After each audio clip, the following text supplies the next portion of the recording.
আসসালামু আলাইকুম রহমতুল্লাহ। আলহামদুলিল্লাহ, যেহেতু শিক্ষকতার পেশায় নিজেকে ছোট্টকাল থেকে গড়ে তোলার স্বপ্ন দেখেছিলাম, সেজন্য আমি আলহামদুলিল্লাহ আমি এই পথে হাঁটছি। তো আপনাদের মঙ্গলার্থে আমার এই লাইভ ভিডিওটা করা, উৎসাহিত করবেন এবং পাশাপাশি আমার ভিডিওটা সবাই শেয়ার করবেন। আজকের যে ক্লাসটা সেটা হচ্ছে ইংলিশের চমৎকার একটা class, special live class English 2, অর্থাৎ ইংলিশের গতকালকে একটা ক্লাস করেছিলাম, ওটা সামান্য কয়েক মিনিটের। আজকের ক্লাসটা অত্যন্ত প্রাণবন্ত হবে। আজকের ক্লাসটা আমরা 16তম নিবন্ধন স্কুল পর্যায়ে যে প্রিলিমিনারি প্রশ্নটা হয়েছিল, সে প্রিলিমিনারি প্রশ্নের সমাধান নিয়ে আমরা আসবো আজকের ক্লাস থেকে। যারা 19তম পরীক্ষা দিবেন, 19তম যারা প্রিলিমিনারি পরীক্ষা দিবেন, আপনাদের জন্য এই ক্লাস থেকে অনেক প্রশ্ন কমন আসবে। অ্যারাবিক সেকেন্ড পেপার যেরকম ভালোভাবে পড়াশোনা করলে আপনি একেবারে ইজিলি কয়েক মাস শেষ করতে পারবেন, অনুরূপভাবে ইংরেজি গ্রামার যদি কেউ মাত্র 1 মাস যদি ভালো করে পড়াশোনা করে, তাহলে সে 1 মাসের বদলতেই সে ইংলিশের মধ্যে এক্সপার্ট হয়ে উঠতে পারবে। তাহলে আসুন, আমাদের পরীক্ষার মধ্যে যে প্রশ্নগুলো আসে, আমরা গতকালকে আমি যে বলেছিলাম যে ইট ইজ টাইম, ঠিক আছে, ইট ইজ টাইম, তারপর হচ্ছে ইট ওয়াজ টাইম, খুব গুরুত্বপূর্ণ একটা রুল।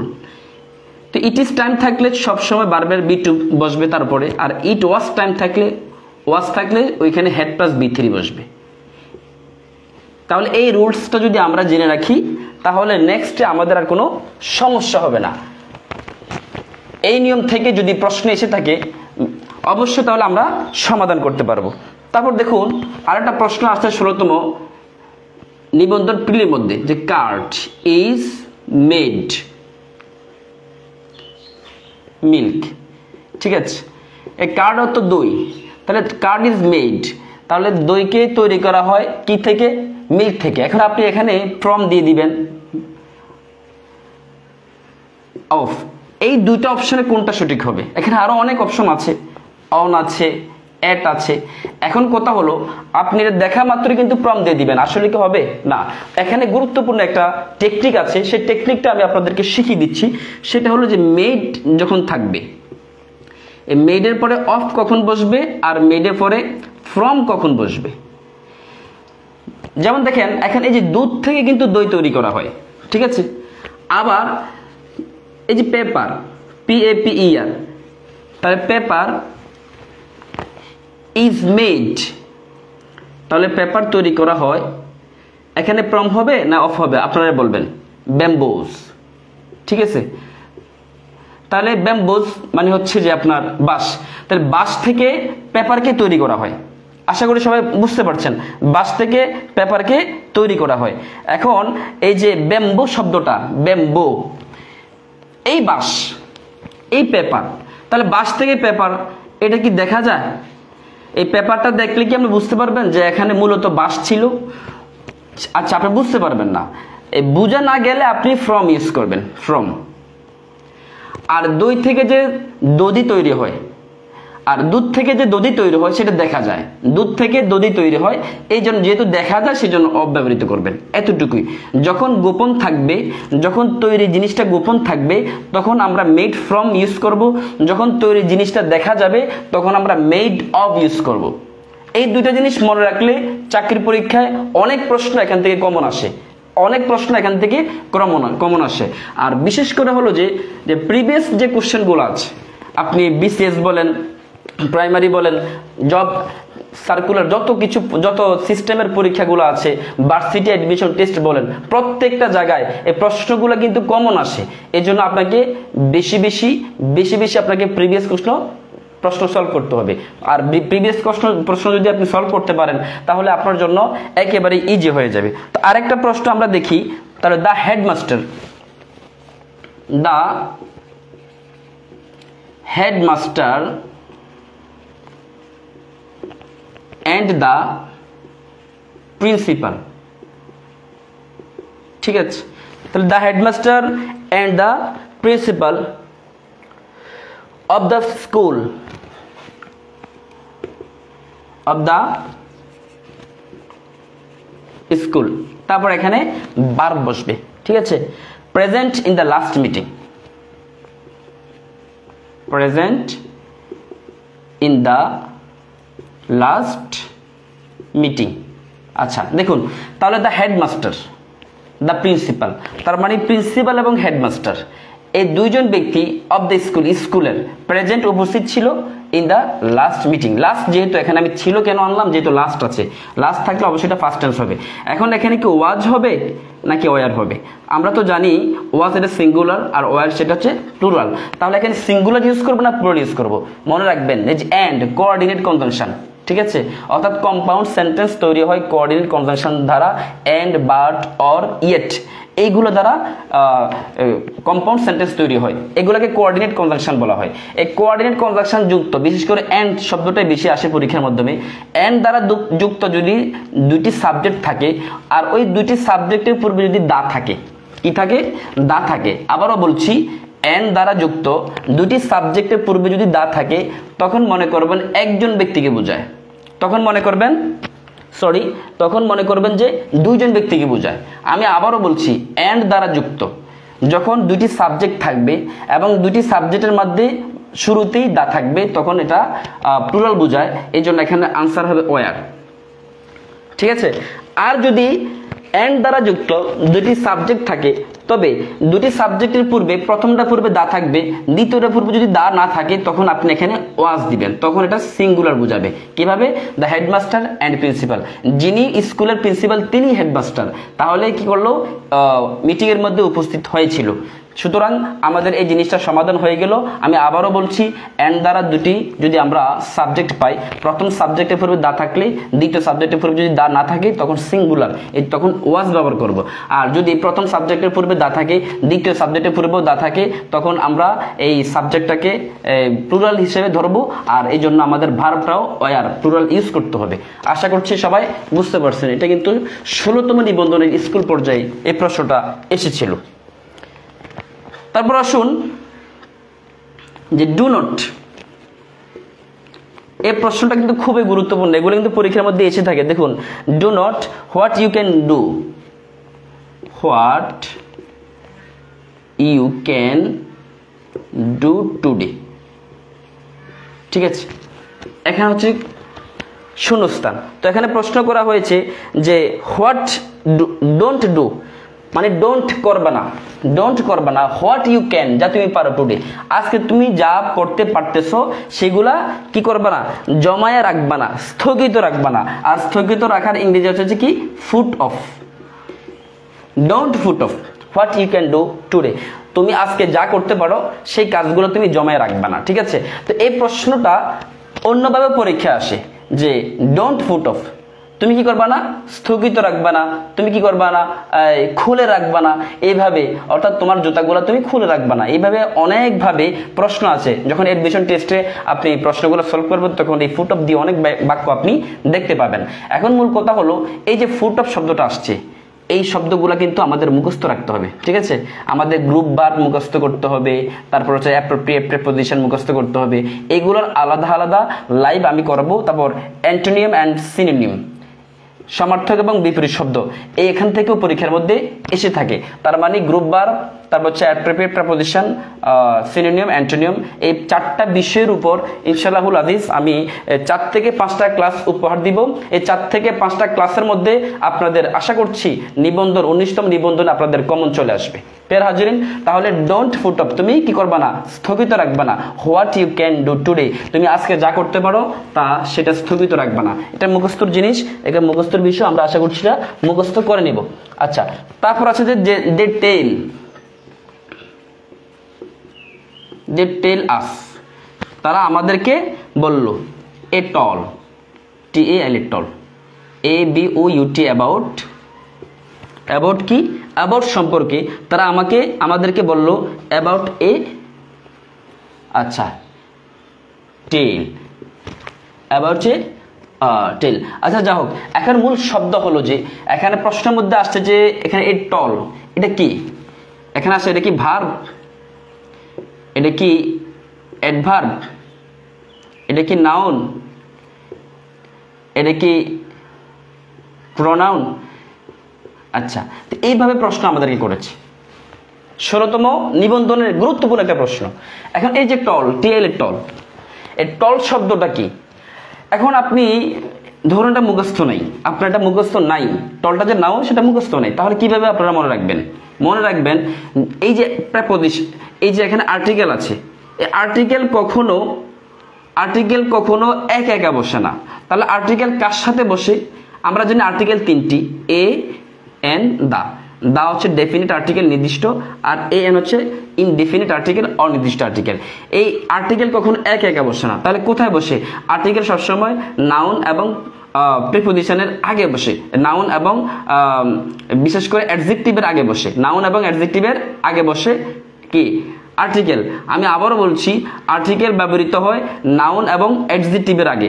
যেহেতু এখানে সরাসরি টল দেখা গেল, এটা গল্প, তার মানে এটা নাম বোঝাচ্ছে, তার মানে এটাকে আমরা নাউন বলে দিব, ঠিক আছে? তার মানে এই টল, তার মানে আমরা আবারও বলছি যে আর্টিকেলগুলা কখনো একা ব্যবহৃত হয় না, এটা নাউনের আগে ব্যবহৃত হয়। তো যেহেতু এই টলের আগে আমাদের আর্টিকেল আছে, তার মানে এটা আমরা চোখ বন্ধ করে এটাকে আমরা নাউন বলে দিব। এটা হচ্ছে আমাদের প্রশ্ন সমাধান করার মূল টেকনিক। আলহামদুলিল্লাহ। এবার আসুন আমাদের দ্বিতীয় নম্বর প্রশ্ন, move or die. Move or die মানে তুমি মরো, তুমি মারা যাও, তুমি নরো অথবা মারা যাও। তাহলে এটা কোন সেন্টেন্স? আমরা সবাই জানি এটা হচ্ছে যে কম্পাউন্ড সেন্টেন্স, অর্থাৎ অ্যান্ড, বাট, অর, ইয়েট, এই যে কোঅর্ডিনেট কনজাংশনগুলো আছে, এই কনজাংশনগুলোর মাধ্যমেই কম্পাউন্ড সেন্টেন্স গঠিত হয়। প্যারা হাজিরিন, তাহলে আমরা এটা বুঝতে পারলাম যেহেতু অর দ্বারা যুক্ত, তার মানে এটা কম্পাউন্ড সেন্টেন্স। এখন এই সেন্টেন্সকে বলছে যে সিম্পল সেন্টেন্সে তৈরি করার জন্য। এখন দেখুন সিম্পল সেন্টেন্সে কি থাকবে? সাবজেক্ট থাকবে একটা, ভার্ব থাকবে একটা, সিম্পল সেন্টেন্সে। আশা করছি সবাই আমার কথাটা বুঝতে পারছেন। এখন আমরা উদাহরণ যখন দেখব, উদাহরণের মধ্যে অনেকগুলো প্রশ্ন থাকবে। উদাহরণের মধ্যে প্রথমটা আসছে, প্রথম উদাহরণের মধ্যে প্রথম ছিল যে you move you will die. প্রথমটা আসছে 1 number, you move you will die. তাহলে দেখুন এখানে ইউ সাবজেক্ট, তাহলে দুটো সাবজেক্ট যেহেতু আছে, তার মানে এটা সিম্পল হবে না, আচ্ছা, বি নাম্বারে কি আছে? বি নাম্বার আমরা দেখি, if you move you will die. If you move you will die. তাহলে এখানেও কি সাবজেক্ট কয়টা? 2টা। আবার ইফ কন্ডিশনাল সেন্টেন্স, সেজন্য এটা হচ্ছে কি কমপ্লেক্স সেন্টেন্স, তার মানে এটাও সিম্পল সেন্টেন্স নয়। তারপর হচ্ছে যে সরাসরি আসে যে move and die, move and die. তাহলে মুভ অর ডাই আর মুভ অ্যান্ড ডাই একই কথা, এই দুইটাই কিন্তু কি কম্পাউন্ড সেন্টেন্স। তাহলে সিম্পল সেন্টেন্স কোনটা?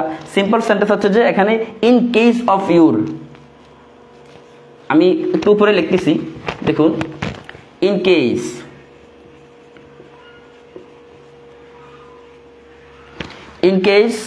of your failure to move, মানে তুমি যদি লড়তে যদি কি করো, ফেল করো, ব্যর্থ হও, you will die, তাহলে দেখুন এখানে সাবজেক্ট কটা? এই সাবজেক্ট এখানে একটাই, এটা একটা ক্লজ, ঠিক আছে? এটা একটা ক্লোজ, এটা কিন্তু বাক্য না, বাক্যের অংশ ক্লোজ আর ক্লোজ, ঠিক আছে? আর এই ইউটা সাবজেক্ট একটাই, তার মানে সিম্পল সেন্টেন্সে সাবজেক্ট একটা থাকবে। আশা করি আমরা সবাই বাক্যটা বুঝতে পেরেছি। এইভাবে দেখুন, এখন আপনি হয়তো অনেক সময় আমাকে প্রশ্ন করতে পারেন যে আসলে এগুলো কিভাবে পড়বো, আমি তো ইংলিশ পারি না, রিডিংয়ে পড়তে পারি না। দেখেন ভাই, চাকরি করতে গেলে আপনাকে হিউজ পরিমাণ পড়াশোনা করতে হবে, ঠিক আছে? আমরা একসময় আছে পড়তে আমরা পুরো বই থেকে একটা টপিকের আলোচনা, একটা টপিকের একটা পেজ, সরাসরি একটা টপিককে আলাদা করে নিজের মতো একটা বইয়ের মতন তৈরি করেছি। এরকম সময় গিয়েছে আমাদের অধ্যয়নের সময়। এই জন্য ভাই, চাকরি যদি আপনাকে পেতে হয়, তাহলে আপনাকে প্রচুর পরিমাণে পড়াশোনা করতে হবে। এই যে আমি এখন ঘাম ঝরিয়ে আপনাদেরকে ক্লাস নিচ্ছি, এখন আমার কোনো বেনিফিট আছে? আমার কোনো বেনিফিট নেই। আমার বেনিফিট একটা জায়গায়, এই জিনিসগুলো আমরা জানি, বিশেষ করে আলিয়া মাদ্রাসার স্টুডেন্টগুলো চাকরির ক্ষেত্রে খুবই ভয় পাচ্ছে যে চাকরিটা খুব কঠিন। আসলে চাকরি একেবারে সহজ, একেবারে হাতের নাগাড়ে, যদি আপনি একটু ভালোভাবে পড়াশোনা করতে পারেন, চাকরিটা খুবই একেবারে হাতের নাগাড়ে। হাজিরেন, তাহলে এই প্রশ্নটা আমাদের ইজিলি আমরা সমাধান করতে পারলাম। এবার আসুন আরেকটা প্রশ্ন আসছে যে আই স, আমি দেখলাম, হিম তাকে, প্লে। তাহলে আমি তাকে খেলতে দেখলাম। তাহলে এটা সরাসরি আপনারা কি করতে হবে, এটাকে পেসিভ করতে হবে, পেসিভ করতে হবে, অ্যাক্টিভ আছে। তো আমরা জানি অ্যাক্টিভ ভয়েসে যখন আমরা অবজেক্ট থাকবে, অবজেক্টকে সাবজেক্ট বানাবো, তো হিমের অবজেক্ট কি হি। আর যখন আমরা অ্যাক্টিভ ভয়েসে কি দেখবো, ফার্স্ট টেন্স থাকবো, ফার্স্ট টেন্স দেখলে ওয়াজ ওয়ার থাকবে, ওয়াজ ওয়ার কি আনতে হবে, অক্সিলারি ভার্ব আনতে হবে, তো হি এর সাথে ওয়াজ বসে, ঠিক আছে, হি ওয়াজ। এবার স এর ফার্স্ট পার্টিসিপল ফর্ম কি, বি3 কি, he was see saw seen, he was seen, ঠিক আছে। এবার আসুন, he was seen to play, to play by me, I এর অবজেক্ট কি হবে, আই এর অবজেক্ট মি হবে। আচ্ছা, এখন এই যে টু প্লে, এখানে প্লে শব্দটার আগে টু কেন আনলাম, প্লে শব্দটার আগে টু এই জন্য আনলাম, এখানে কিছু শব্দ আছে, যেমন দেখেন এখানে স, তারপর হচ্ছে যে বিট, এভাবে অনেকগুলো শব্দ আছে, তারপর হচ্ছে ডেয়ার, ফিল, এই শব্দগুলো যখন থাকবে তখন আপনি যদি অ্যাক্টিভ থেকে পেসিভ করতে যাব, তখন দ্বিতীয় যে কি থাকবে, দ্বিতীয় যে ভার্বটা থাকবে, সে ভার্বের আগে টু ব্যবহার করতে হবে। স, বিড, ফিল, আমি আরো কিছু আপনাদেরকে লিখিয়ে দিচ্ছি। তারপর হচ্ছে know, need, K N O W, know, N double E D, need, এই গুণ মুখস্থ করে নেবেন, স, বিড, তারপর হচ্ছে ফিল, নো, নিড। তারপর আরেকটা গুরুত্বপূর্ণ সেটা হলো যে ডেয়ার, অথবা ডার বলা হয় এটাকে। এইখানে দেখুন 1 2 3 4 5 6, এই 6টা মুখস্থ রাখলেই খালাস। তার মানে আমাদের অ্যাক্টিভ থেকে পেসিভ করতে হলে এই ভার্বগুলো যখন আসবে প্রথম টাইমে, তাহলে দ্বিতীয় ভার্বটার আগে আমরা টু বসাই দিব, আর আগের নিয়মে আমরা কি অ্যাক্টিভ থেকে পেসিভ করব। আশা করছি আপনারা সবাই বুঝতে পারছেন।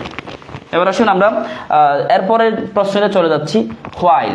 হোয়াইল নিয়ে একটা গুরুত্বপূর্ণ প্রশ্ন আসছে, WHILE, হোয়াইল আই ড্যাশ, ঠিক আছে। তারপর সরাসরি আছে in the field, FIELD, field, in the field.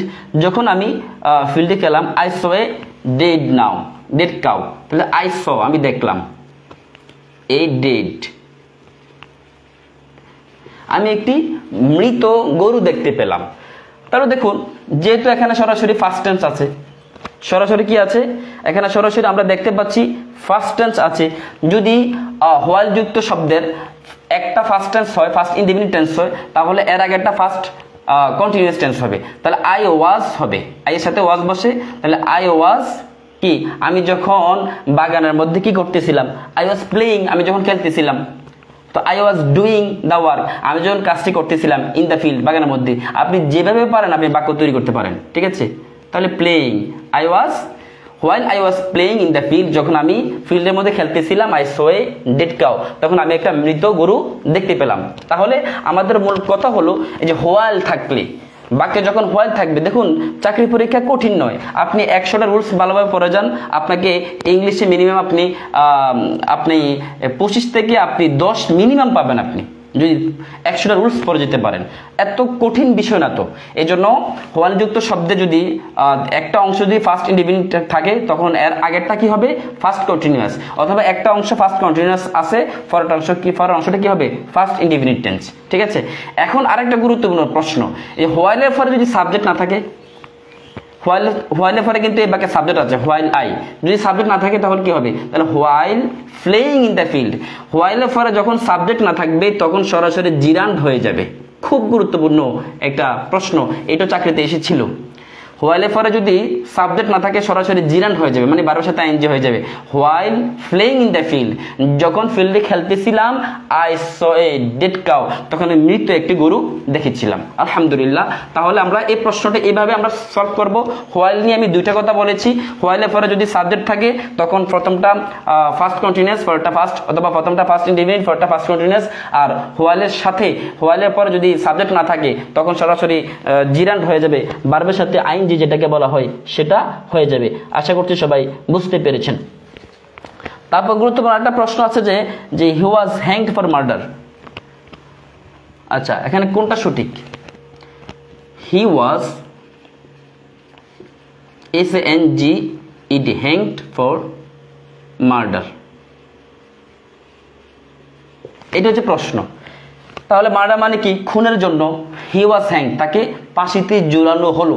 এখন আরেকটা গুরুত্বপূর্ণ প্রশ্ন যে আমরা কোনো একটা সেন্টেন্সকে কি একটিভ সেন্টেন্স বলবো, একটিভ ভয়েস বলবো নাকি প্যাসিভ ভয়েস বলবো? একটিভ মানে কি? কর্তা যেখানে সরাসরি কাজ করে, আর এখানে প্যাসিভ মানে যেখানে কর্তা সরাসরি কাজ করে না, লুকায়িত থাকে।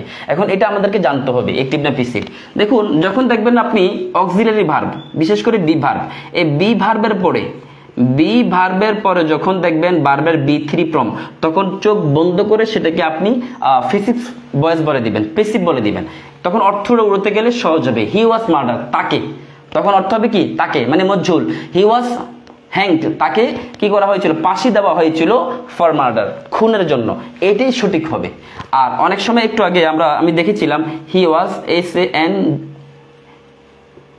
SAUNGED, হাংড আছে এখানে।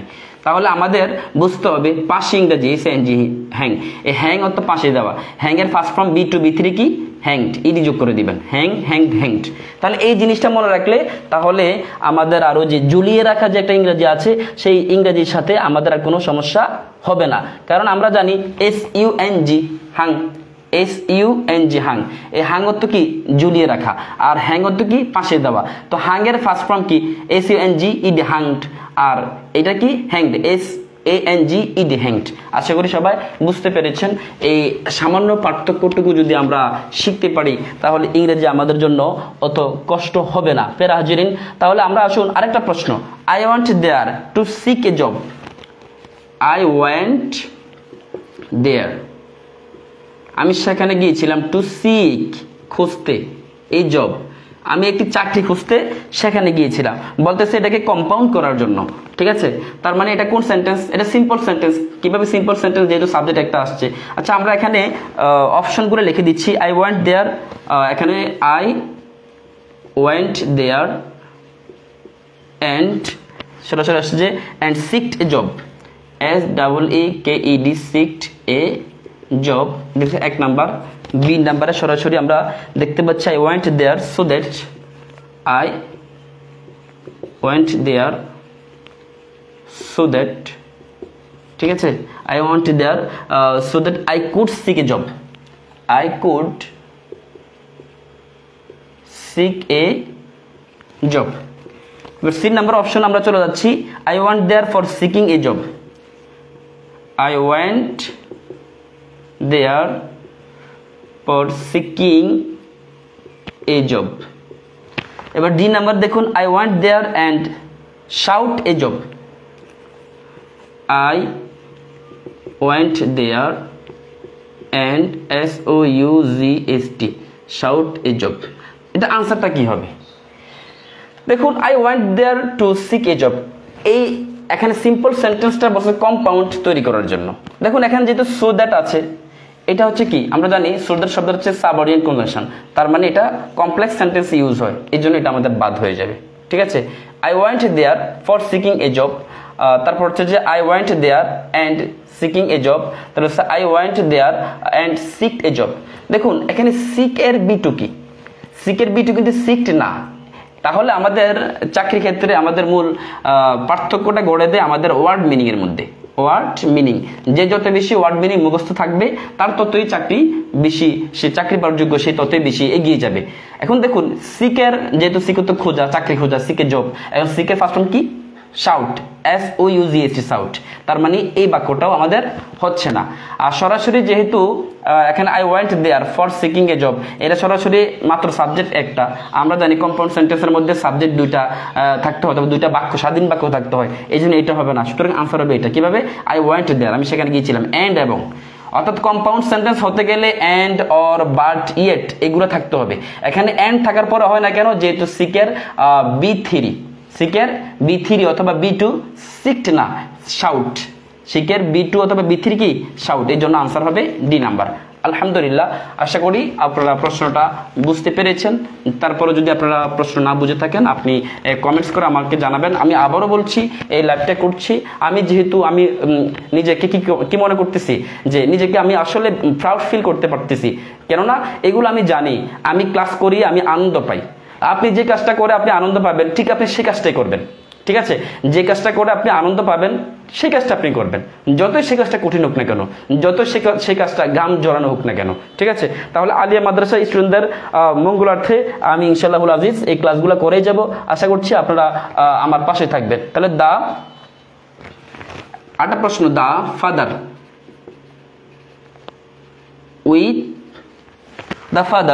উইথ হিজ 7 ডটার্স অথবা 7 সিস্টার্স, উইথ হিজ 7 সিস্টার্স, তাহলে পিতা তার 7 বোনের সাথে, তার 7 বোনের লেফট দ্য হাউস। আচ্ছা, এখানে শূন্যস্থান, লেফট দ্য হাউস, বাড়িটি ত্যাগ করলো। তাহলে the father with his 7 sisters, তাহলে পিতা তার 7 বোনের সাথে বাড়ি ত্যাগ করলো। এখানে অপশন আছে কি হ্যাভ, হ্যাজ, তারপরে অপশন আমরা দেখি কি আছে, ওয়াজ আর আছে, তারপর হচ্ছে যে ওয়ার আছে। ঠিক আছে, অথবা এখানে আপনি আরো অপশন দিতে পারবেন, ওয়াজ দিতে পারবেন অপশন। 5টা অপশন থেকে কোনটা সঠিক হবে? দেখুন, এই যে উইথ যুক্ত, উইথের সাথে যদি কখনো কোনো ক্লজ যুক্ত হয়, এই উইথের সাথে যখন ক্লজ যুক্ত হয়, উইথের আগে যেটা থাকবে সেটা অনুসারেই কি ভার্ব বসবে। তাহলে দেখুন এখানে the father with his 7 sisters, এটা কখনো সাবজেক্টের ভূমিকা থাকবে না, এটা সাবজেক্টের ভূমিকা থাকবে না। আমি আবারও বলছি, যেখানে উইথ দেখবেন উইথের আগের যে অংশটা সেটাই সাবজেক্ট হিসেবে কাউন্ট হবে, এটা অনুসারে কিন্তু ভার্ব বসবে। তাহলে দ্য ফাদার যেহেতু সিঙ্গুলার, এই জন্য হ্যাভটা হবে না, আরটা হবে না, ওয়ারটা হবে না। এখানে হ্যাজ এবং ওয়াজ দুইটার হওয়ার সম্ভাবনা রাখে। এখন আমরা কি ওয়াজ দিব না হ্যাজ দিব? দেখুন এখানে আমরা হ্যাজ দিব। কেন হ্যাজ দিব? যেহেতু লেফট আছে, আমরা জানি যে হ্যাভ হ্যাজ, এরপরে ভার্বের B3 ফর্ম বসে, যেহেতু এখানে শূন্যস্থানের পরে B3 ফর্ম আসছে, তার মানে এখানে 100% হ্যাজ হবে। এইভাবে আমরা যদি সমাধান করতে পারি, আমি ইনশাআল্লাহুল আজিজ আমার যে কোর্স আছে, আমি প্রিলিমিনারি যে কোর্সটা সাজিয়েছি, সেই কোর্সের মধ্যে ইনশাআল্লাহুল আজিজ ধারাবাহিকভাবে এই টপিকগুলো ভালোভাবে আমি শেষ করব। প্রত্যেকটা ক্লাসে এই টপিকগুলো আমি কিন্তু পুঙ্খানুপুঙ্খভাবে একেবারে ধরে আপনাদেরকে আমি সমাধান করে দিব।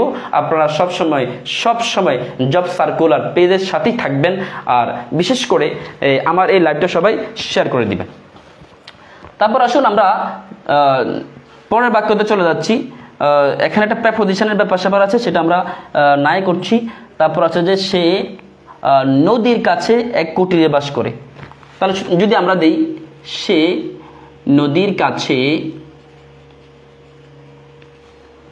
এক কুটিরে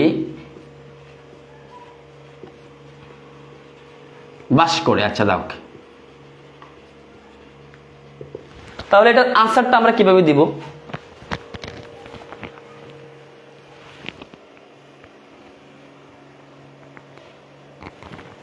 জি, তাহলে সে নদীর কাছে এক কুটিরে বাস করে, এটার ইংলিশটা কি হবে?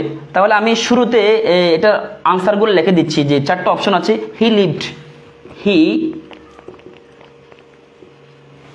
লিভড এ হাট, ঠিক আছে, সে একটি কুঁড়ে ঘরে বাস করে। Close with river, CLO, close with river, নদীর পাশে। দ্বিতীয় নাম্বার আছে হি লিভড ইন হাট। আচ্ছা, হি লিভড ইন এ হাট, সরাসরি এভাবেই তো আছে, হি লিভড ইন হাট। এখানে কিন্তু বাস করে না, বাস করতে হবে, বাস করত। হি লিভড ইন এ হাট close at the river, CLOSE, close at the river, ঠিক আছে। সি নাম্বার আছে হি লিভড ইন এ হাট ক্লোজ টু দ্য রিভার। এখন সঠিক কোনটা? দেখুন, সে নদীর কাছে, এখন নদীর কাছে নিকটে বোঝাতে কিন্তু এটা মুখস্থ জিনিস, এটা প্রেপোজিশনের কাজ, ক্লোজ টু ব্যবহৃত হয়।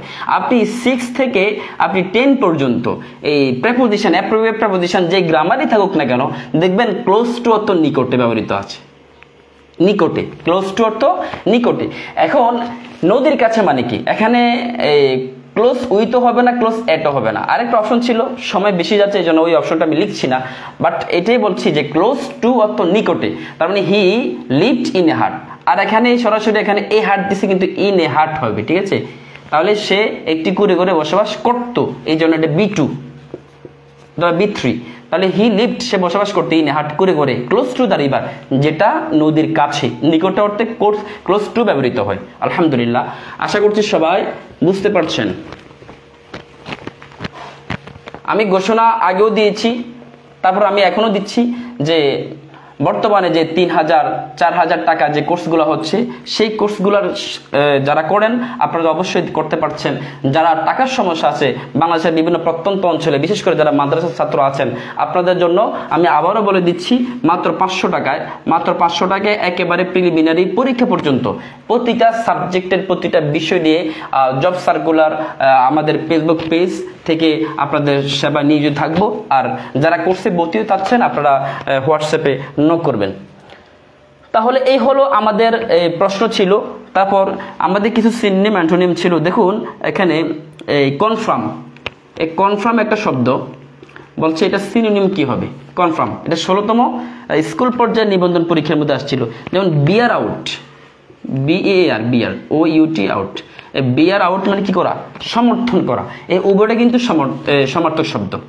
বিয়ার আউট কনফার্ম, বিয়ার আউট কনফার্ম, এগুলো মুখস্থ রাখবেন। এইভাবে যদি মুখস্থ রাখতে পারেন তাহলে আশা করছি আমাদের নিবন্ধন পরীক্ষা একেবারেই হাতের নাগারে চলে আসবে। আমাদের সহকারী মৌলবী এবং অ্যারাবিক লেকচারার, আমাদের যে দীর্ঘদিনের যে আশা আকাঙ্ক্ষা যে আমি একটা সরকারি জব করব, বিশেষ করে আমার ছোটকাল থেকে লালায়িত স্বপ্ন, আমি শিক্ষকতার পেশায় নিজেকে উজাড় করে দিতে চাই। এই জন্য আপনারা এই ভিডিওগুলো বেশি বেশি দেখবেন, শেয়ার করবেন, উৎসাহ দিবেন। সবাই ভালো থাকবেন। আবারও নেক্সট ক্লাসে অন্য টপিক নিয়ে আলোচনা হবে ইনশাআল্লাহ। আসসালামু আলাইকুম ওয়া রাহমাতুল্লাহ।